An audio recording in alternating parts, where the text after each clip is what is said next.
Okay, hello, my name's Ashley Latta and I'm delighted to be delivering this short presentation called Helping Patients to Say Yes, an introduction to ethical sales and communication skills to Straumann's loyal customers. Now, a question I'm going to ask you, how many of you are actually in sales? Often when I ask this question to many people, or many dentists, they often say that they're not, because sales has maybe had a bad reputation or bad experiences in the past with salespeople. The impression I want to get to you this evening is this, that you are all in sales, one way or another.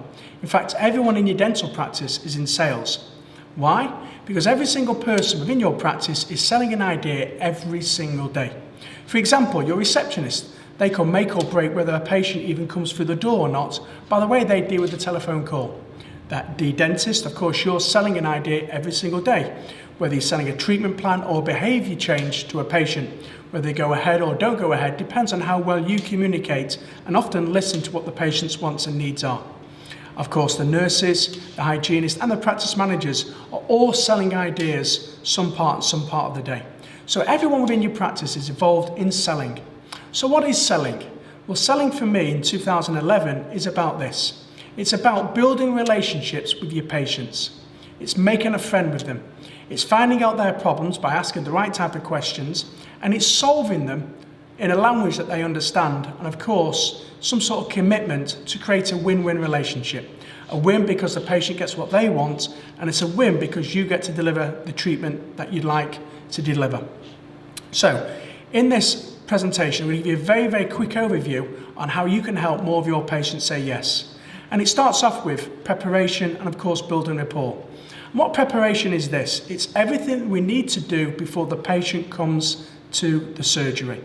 It's making sure that we know who the patient is. Making sure maybe the receptionist has got a little bit of giving the dentist some little bit of background information about the patient that's coming in. It's making sure we're ready. Maybe we've got our evidence, before and after photographs, anything we might need ready to support our case.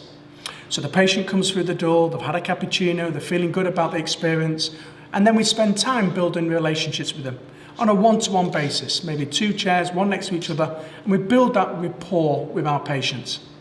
The next part of the selling process then is asking questions.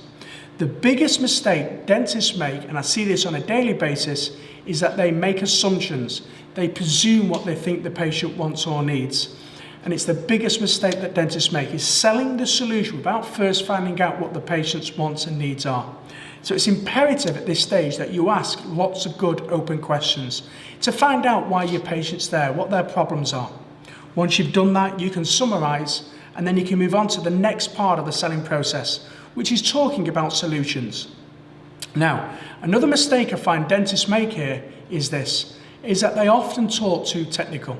And they'll use words like titanium screws that surgically get screwed in your jawbone under anaesthetic.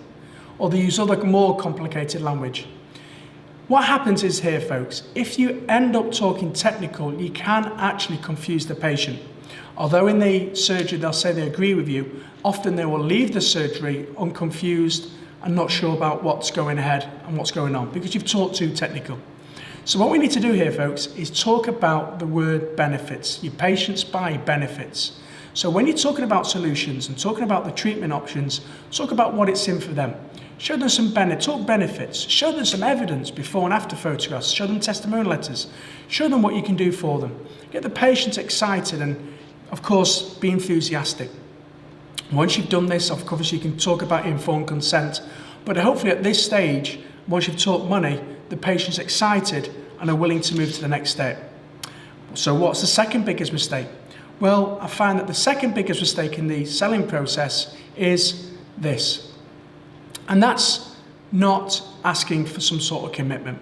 Often I find dentists give patients complicated treatment plans, several different options, and then tell them to go away and think about it. And what happens is sometimes the patient gets confused. So my advice is to keep it simple, show them the options that you feel might be best for them, and then ask them, how does that sound? Is that the sort of thing they're looking for? If they're happy about moving ahead, then ask for some sort of commitment.